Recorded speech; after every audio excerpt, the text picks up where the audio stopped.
Good evening everyone, magandang gabi na naman atin mga kapatid. Welcome naman sa ating channel, Ang Buhay Ko sa Israel. So update tayo ulit mga kapatid, November 20, gabi na po dito sa Israel. So meron na po tayong ipapanood sa nangyari po doon sa Gaza. So possible hindi naman to lalabas sa mainstream media. But right now, praise the Lord dahil Israel Defense Forces helped to evacuate 29 premature babies going to Egypt habang patuloy yung labanan doon sa pagitan ng IDF soldiers ng Israel and ng mga Hamas around this hospital, sa Shifa Hospital. So tinulungan mga kapatid ng Israel ang UN to evacuate yung 29 na mga premature babies na ito sa hospital. And syempre nag-provide din po ng incubator and other medical supplies yung Israel para matulungan yung mga bata na ito na nadamay sa gulo dito po sa Gaza. Panoorin natin, ito po yung video na kinuha ko kay Hanani Naftali and then another sa isang video ni Amir Charfati.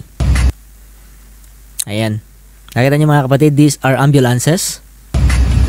And ito po mga UN, United Nation.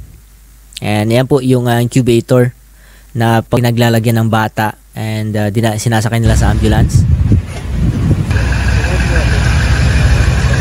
Okay, nakita natin. And another footage. Okay, so ayan. So coordinated evacuation for infants. Yan po yung mga sundalo mga kapatid. Nakita nyo, they are bringing the incubators or other equipments para sa mga bata na ito na dadalhin sa Egypt mga kapatid. So hindi nyo ito makikita sa media, but kung titignan natin, Israel are giving their best to help all the innocent civilian doon sa Gaza. Kaya let's continue to pray na maging maayos yung kalagayan ng mga sanggol na ito. So wala talagang pakialam yung mga Hamas sa mga ganitong bata. They just going underground the tunnel and hinayaan nila yung mga bata na ito doon sa taas na magka-problema. So salamat sa IDF forces na ito na talagang they are willing to help these babies.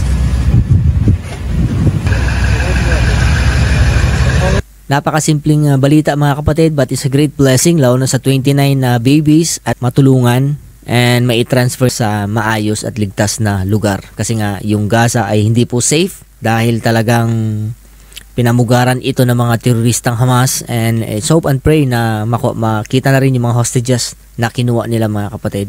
So ayan, see you again sa ating mga susunod na videos. Paalam.